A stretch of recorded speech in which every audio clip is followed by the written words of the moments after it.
Bismillahirrahmanirrahim. Assalamualaikum warahmatullahi taala wabarakatuh. Alhamdulillahi ala kulli hal. Nasallallahu subhanahu wa ta'ala salama fid dunya wal mal wal iyal. Asyhadu an la ilaha illallah wa asyhadu anna Muhammadar Rasulullah. Allahumma salli wa sallim ala sayyidina Muhammadin nurika sari wa madadikal jari wa jama'ana bihi fi kulli atwari wa ala alihi wa sahbihi nur. Amma ba'du. Alhamdulillah. Kita bersyukur kepada Allah Subhanahu wa taala, hari yang sangat mulia ini Allah izinkan kita untuk sujud kepada Allah Subhanahu wa taala. Mudah-mudahan badan kita sujud selalu kepada Allah, hati kita selalu sujud kepada Allah, akal kita selalu sujud kepada Allah, ruh kita selalu sujud kepada Allah insyaallah. Amin ya rabbal alamin. Jamaah yang dimuliakan Allah Subhanahu wa taala, untuk menambah kebaikan di bulan Ramadan, ketika Rasulullah SAW memberikan contoh perhatiannya Nabi Muhammad kepada sahabat-sahabatnya Nabi Muhammad SAW. Satu sahabatnya Rasulullah yang tidak ikut perang Badar, tidak ikut perang Uhud, tapi dimuliakan oleh Nabi Muhammad SAW. Bahkan beberapa kali sahabat ini dianggap ikut peperangan tersebut. Kenapa sampai tidak ikut perang? Karena beliau dilarang sama ayahnya, Sayyidina Jabir bin Abdullah radhiyallahu ta'ala anhu, sahabat yang paling terakhir yang meninggal di kota Madinah, yaitu Sayyidina Jabir bin Abdullah. Hidup dengan umur yang panjang sampai 94 tahun, ada yang meriwayatkan sampai 97 tahun. Sayyidina Jabir bin Abdullah radhiyallahu ta'ala anhu, beliau ini pernah mengeluhkan satu masalah sama Rasulullah SAW, dan diselesaikan masalahnya hutang piutang yang ditinggalkan oleh almarhum ayahnya. Dan Sayyidina Jabir sulit untuk menyelesaikan hutangnya dan minta bantuan kepada Rasulullah, dan Rasulullah yang membantu untuk melunasi hutang-hutang, bukan dengan hartanya Nabi Muhammad, cuma dengan tenaganya Nabi Muhammad membantu menimbang hasil panen kurmanya Sayyidina Jabir bin Abdullah. Sampai singkat cerita hutangnya lunas, dan akhirnya pada suatu ketika Rasulullah SAW kebiasaannya terkadang jalan di paling depannya pasukan, terkadang beliau di tengah, terkadang beliau di belakang. Jadi pimpinan itu terkadang beliau jalan di depan, terkadang di tengah, terkadang di belakang untuk memperhatikan semua pasukannya dan perhatian kepada semua yang ikut bersama Nabi Muhammad SAW. Dan suatu hari ketika dalam pulang dari peperangan, Nabi Muhammad SAW ini berada di barisan paling belakang. Ternyata jalannya dilambatkan karena Sayyidina Jabir bin Abdullah naik unta betina yang sudah tua renta. Kemudian Rasulullah dengan menunggu, Sayyidina Jabir pun malu hati sampai akhirnya turun dari unta, karena unta sudah tidak bisa mengikuti untanya Nabi Muhammad SAW, dan tidak bisa mengikuti pasukan semuanya, paling belakang jalannya. Sampai turun kata Rasulullah SAW, Jabir, naik ke unta kamu. Ya Rasulullah, minta maaf, saya punya unta ini sudah waktunya sudah dekat-dekat maghrib lah. Ya sebentar lagi ya gelap mataharinya udah. Kata Rasulullah, naik wahai Jabir. Ditusuk pakai tongkatnya Nabi Muhammad SAW sehingga unta tersebut seakan nurut sama tongkatnya Nabi Muhammad SAW, sehingga bisa mengimbangi jalan untanya Nabi Muhammad SAW. Begitu tongkatnya Nabi Muhammad, kalau sudah menyentuh binatang, binatang pun akan berubah. Bagaimana kalau tongkat itu bisa menyentuh kita? Ya Allah. Jalan bersama Sayyidina Jabir Rasulullah SAW, dan disinilah mulai pentingnya kepo dengan teman ya. Tapi lihat keponya ala Nabi Muhammad SAW. Kepo yang bertujuan, kepo punya alasan, cari tahu keadaan temannya, tapi punya tujuan dan maksud.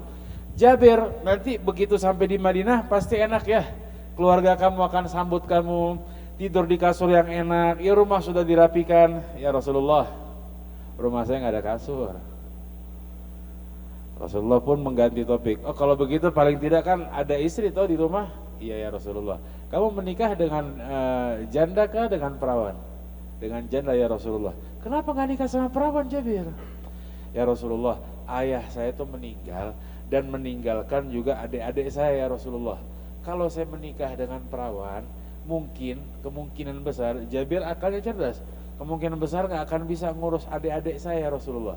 Saya menikahi janda biar juga membantu ngurus saya dan juga ngurus anak-anaknya ayah saya, adik-adik saya maksudnya. Asabta ya Jabir, kamu betul, melakukan hal yang betul wahai Jabir. Kemudian Rasulullah SAW membicarakan dengan Jabir, Jabir, unta kamu ini kira-kira mau dijual nggak? Kata Jabir, ya Rasulullah, maksudnya malu hati mau kasih harga. Sudah, kalau memang Nabi Muhammad mau dengan unta saya kasih hadiah aja buat Nabi deh, hadiah dari Jabir. Enggak, kata Rasulullah, saya mau jual beli, bukan mau hadiah. Kalau begitu kasih harganya wahai Rasulullah. Kata Rasulullah, kalau begitu saya tawar dengan 2 dirham bagaimana? Ya Rasulullah, innaha naqah, ini onta wahai Nabi Muhammad, bukan ayam. Maksudnya kalau mau jual beli yang enak gitu. Ini kan harga unta. Jangan nawarnya harga ayam. Karena ngasah skill sedikit, Jabir ini akalnya cerdas. Karena kalau 2 dirham itu ya mungkin bisa dapat ayam.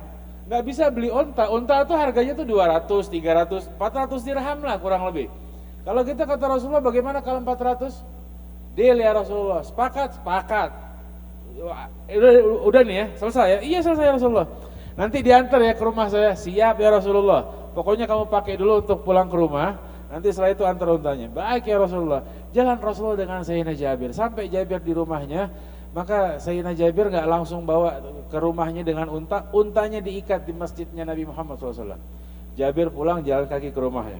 Sampai di rumah, diketok rumah, istri tanya. Bob, Jabir suaminya sudah pulang, ditanya, pulang dari perang toh? Iya. Biasanya ada bawa barang gitu. Ini gak bawa barang, malah onta gak ada. Mana onta saya katanya. Ontanya udah dibeli sama Nabi Muhammad. Terus uangnya nanti saya ambil. Berapa dijualnya kata istrinya? 400 dirham. Bagus. Ini baru cerdas, jual onta begitu. Sayyidina Jabir begitu sampai di rumah, yang penting istri sudah tahu info kalau ontanya dijual. Karena suami yang baik itu memberikan informasi kepada istrinya. Bukan banyak musyawarah ya. Bukan musyawarah itu salah. Ada istilah dalam ulama itu menyampaikan syawirhunna wa khalifhunna. Ajak musyawarah tapi jangan semuanya diikutin. Paham? Kenapa ketawa-tawa kah? Nyesel ya? Selama ini musyawarah ikutin terus ya? Enggak, kita harus tetap jadi laki-laki. Ajak musyawarah dan kalau ada apa-apa info. Jangan sampai istri maksa minta kode password handphone Pak. Infoin dulu, karena begitu caranya Nabi Muhammad SAW kepada Siti Khadijah, apa-apa diinfo kepada istri. Tapi untuk musyawarah nggak selalu istri diajak musyawarah, sesekali iya. Karena terkadang sesekali laki-laki butuh musyawarah kepada istri. Maka Sayyidina Jabir bin Abdullah pun akhirnya dia nunggu di rumah. Tidak lama kemudian Rasulullah keluar dari rumahnya, ngelihat ini unta siapa? Sahabat menyampaikan, kalau tidak salah Abdullah bin Mas'ud yang menyampaikan, ini untanya Jabir ya Rasulullah, tadi ditaruh di sini. Oh baik kalau begitu. Rasulullah ambil uang 400 dirham, kasih sahabat, tolong bawa uang ini dan tolong bawa untanya, kasih kepada Jabir bin Abdullah. Bilang hadiah dari Rasulullah. 400 dirham jual beli. Unta yang dibeli sama Nabi Muhammad dihadiahkan lagi sama Sayyidina Jabir bin Abdullah. Di sini Rasulullah SAW bertanya saat perjalanan, ucapan ngobrolnya Nabi Muhammad dengan Sayyidina Jabir bukan ngobrol basa-basi, tapi ngobrolnya sahabat dengan sahabatnya untuk mencari tahu keadaan sahabatnya, lagi bahagia atau lagi kekurangan keadaannya. Sayyidina Jabir nanti pulang pasti tidur enak, ya Rasulullah saya gak punya kasur. Artinya apa wahai orang yang mendengar riwayat ini, Sayyidina Jabir gak mampu untuk beli kasur. Sayyidina Jabir punya uang sedikit, kepentingannya untuk adik-adiknya. Sayyidina Jabir diwasiatkan sama orang tuanya adik-adiknya. Sayyidina Jabir gak pentingkan kepentingan dirinya, tapi Sayyidina Jabir menjaga adik-adiknya karena itu bagian dari kewajiban umat Islam. Kalau orang tuanya sudah meninggal, masih ada adik-adik kita, maka adik-adik kita wajib nafkahnya bagi kita. Di atas pundak kita kewajibannya. Bukan diri sendiri yang difikirkan. Rasulullah tahu Jabir bersusah payah banting tulang untuk keluarganya. Ya mirip sama antum semua kurang lebih ya. Ini Jabir-Jabirnya Rasulullah semua insyaallah. Ya kan berjuang untuk keluarga ya. Atau ada yang bujang? Berjuangnya untuk siapa yang bujang? Ya Allah mudah-mudahan cepat dapat jodoh. Yang solehah, yang putih, tinggi, baik, hafal Quran, gak pernah marah. Susah sih tapi ya kan. Kemudian Rasulullah SAW begitu dapat info Jabir keadaannya susah dan nikah dengan janda, Rasulullah SAW bukan cuma sekedar cari tahu terus di-share sama teman-temannya, enggak. Rasulullah tahan, ini cerita dari Jabir. Diriwayatkan li hikmatin, diriwayatkan karena banyak hikmahnya. Apa hikmahnya? Nabi Muhammad ternyata punya perhatian sama teman. Kita punya teman sama seperti teman-temannya Nabi Muhammad. Cuman mungkin kita kurang sikap seperti sikapnya Nabi Muhammad SAW. Apa artinya Ramadan buat kita tahun ini kalau kita nggak berusaha bersikap seperti sikapnya Nabi Muhammad kepada sahabat-sahabatnya? Walaupun kita mukanya nggak ada yang rumit semuanya ya. Tapi sesekali lah kalau lagi jalan gitu, Pak gimana kabar, sehat Pak? Sehat, anak istri sehat, waduh, wah kalau sudah aduh tuh enak tuh. Iya kenapa Pak? Ya Allah sabar Pak, tenang. Dengar cerita curhatannya jangan diomongin lagi sama orang lain. Enggak, tahan, simpan rahasia teman kita yang sudah terlanjur menceritakan keadaannya atau kerumitannya atau kesulitannya sebelum teman kita menceritakan kesulitannya. Tapi teman yang baik justru mendekatinya dulu. Tapi enggak semua teman ente tanya ya setelah dengar ceramah ini, saya mau jadi Rasulullah. Ente gimana kabarnya? Baik-baik semuanya? Aman. Ente kabarnya bagaimana? Baik-baik? Enggak seperti itu. Pas kalau lagi jalan bersama, sesekalilah sifat pimpinan di dunia dan di akhirat, sesekali jalan di depan. Tafaqad ashabah, untuk mencari tahu keadaan teman-temannya. Sesekali di tengah, sesekali di belakang, sesekali bertanya, dan sesekali menyelesaikan masalah daripada teman-temannya. Ini hikmah yang sangat banyak tentu dari Sayyidina Jabir bin Abdullah. Sayyidina Jabir bin Abdullah pun termasuk sahabat yang kehidupannya sangat biasa, tapi termasuk yang paling banyak meriwayatkan hadis, termasuk di atas 1000. Sayyidina Jabir 1540 sekian hadis yang diriwayatkan Sayyidina Jabir, dan yang mengambil hadis dari Sayyidina Jabir banyak daripada kalangan ulama. Sayyidina Jabir di umurnya yang sudah 80 lebih masih pergi ke kota Mekah, masih pergi ke kota Mesir untuk apa? Untuk cross check keadaan satu hadis dengan kebenarannya, memastikan kepada perawinya langsung, karena zaman itu masih hidup perawinya, untuk memastikan ini hadis betul atau tidak, sahih atau tidak, sehingga Sayyidina Jabir bisa pertanggungjawabkan kepada yang diajarkan oleh Sayyidina Jabir. Karena begitulah ilmu keadaannya, harus talaqi dan belajar. Nggak bisa kita dari Google terus dapat ilmu, itu boleh untuk tambahan, tapi nggak bisa dari Google kita langsung jadi ulama, jadi kiai, nggak bisa. Nggak bisa dari YouTube ente langsung jadi dokter, nggak bisa. Dokter harus kuliah, harus belajar. Dan begitu kan kita dalam agama, hal apapun tanya sama ahlinya, tanya dengan yang mengertinya.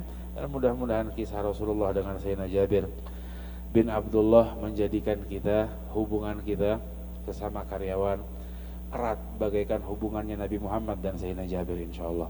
Mudah-mudahan kita bisa bermanfaat untuk teman-teman kita, bukan hanya di dunia tapi juga di akhirat, insyaallah. Mudah-mudahan ucapan kita bermanfaat, pandangan kita bermanfaat, perhatian kita bermanfaat, sikap kita bermanfaat, dan bahkan jabatan kita pun bermanfaat di dunia sebelum mendatangkan manfaat di akhirat, insyaallah. Amin ya rabbal alamin. Wallahul muwaffiq ila aqwamit thariq wal 'afu minkum. Wassalamualaikum warahmatullahi wabarakatuh.